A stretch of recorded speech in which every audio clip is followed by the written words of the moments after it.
అసలు శివరాత్రి రోజు పడుకోకుండా జాగారం ఎందుకు చేస్తారు? శివుడికి బిల్వపత్రం అంటే ఎందుకంత ఇష్టం? ఈ శివరాత్రికి, జింకలకి సంబంధం ఏంటి? స్కంద పురాణంలో, పద్మ పురాణంలో ఈ శివరాత్రి గురించి చాలా విషయాలున్నాయి. ముఖ్యంగా ఉపవాస జాగారం ఎందుకు చేస్తారో ఇప్పుడు తెలుసుకుందాం. ఇది శివపార్వతుల వివాహం జరిగిన రోజు. పార్వతి శివుడికి నిష్ఠతో వ్రతం చేస్తే ఏమవుతుంది అని అడగగా, శివుడు ఒక చిన్న కథను పార్వతికి చెప్పాడు. ఒక కొండ ప్రాంతంలో వేటగాడు ఉండేవాడు. రోజూ అడవికి వెళ్లి జంతువులని చంపి తన కుటుంబానికి ఆహారం తీసుకెళ్లేవాడు. ఒకరోజు ఒక్క జంతువు కూడా కనిపించదు. ఖాళీ చేతులతో ఇంటికి వెళ్తున్న వేటగానికి ఒక నీటి కొలను కనిపిస్తుంది.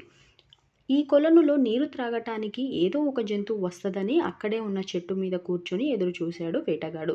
రాత్రి కావటంతో చలికి వణుకుతూ శివశివ అని తన ఊత పదం అనుకుంటూ ఉన్నాడు.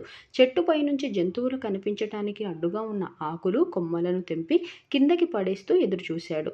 ఈలోపు ఒక ఆడజింక వచ్చింది.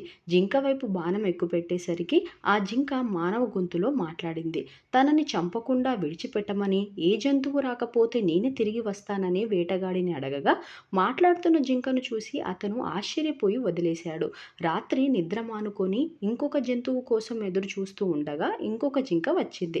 దాని మీద విల్లు ఎక్కుపెట్టేసరికి, నా ఒంట్లో మాంసం అస్సలు లేదు, నేను చాలా బలహీనంగా ఉన్నాను, నన్ను చంపినా మీకు ఉపయోగపడను, నీకు ఆహారం దొరకకపోతే నేనే వస్తాను, నన్నే చంపు అప్పుడు అని విడిచిపెట్టమని అడుగుతుంది. మళ్ళీ వేటగాడి మనసు మారి ఈ జింకను కూడా వదిలేస్తాడు.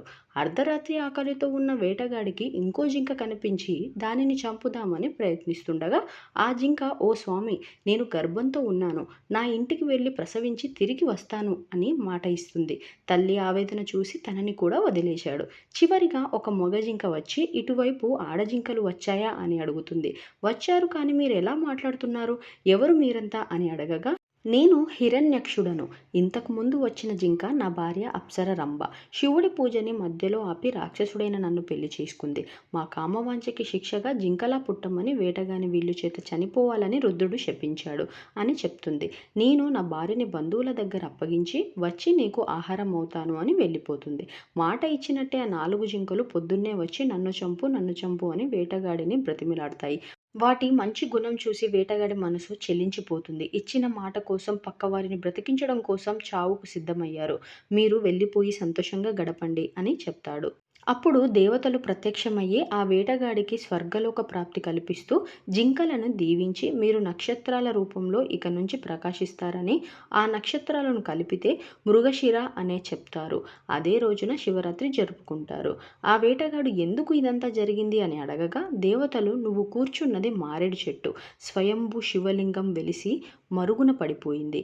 నీకు తెలియకుండానే రాత్రంతా ఏమి తినకుండా శివశివ అని పలుకుతూ పడుకోకుండా ఉండి శివుడికి ఇష్టమైన మారేడు ఆకులను లింగం పైన పడేటట్టు చేశావు అని శివునిచే శపించబడిన ఆ జింకలకి కూడా నీ దయ వల్ల శాప విమోచనం కలిగిందని చెప్తారు. ఈ కథను శివుడు పార్వతికి చెప్తూ, తెలిసి చేసినా తెలియక చేసినా మంచి మనసుతో నన్ను పిలిస్తే పలుకుతానని, ఆ 3 ముఖాలు ఉన్న మారేడు ఆకులు బ్రహ్మ, విష్ణు, శివ స్వరూపాలని, నేను క్షీరసాగర మదనంలో వచ్చిన విషమును తాగినప్పుడు నా గొంతు నీలంగా మారి మంట పుట్టినప్పుడు ఈ బిల్వ ఆకుల పసరుని తాగి మంట రాకుండా ఆపాను.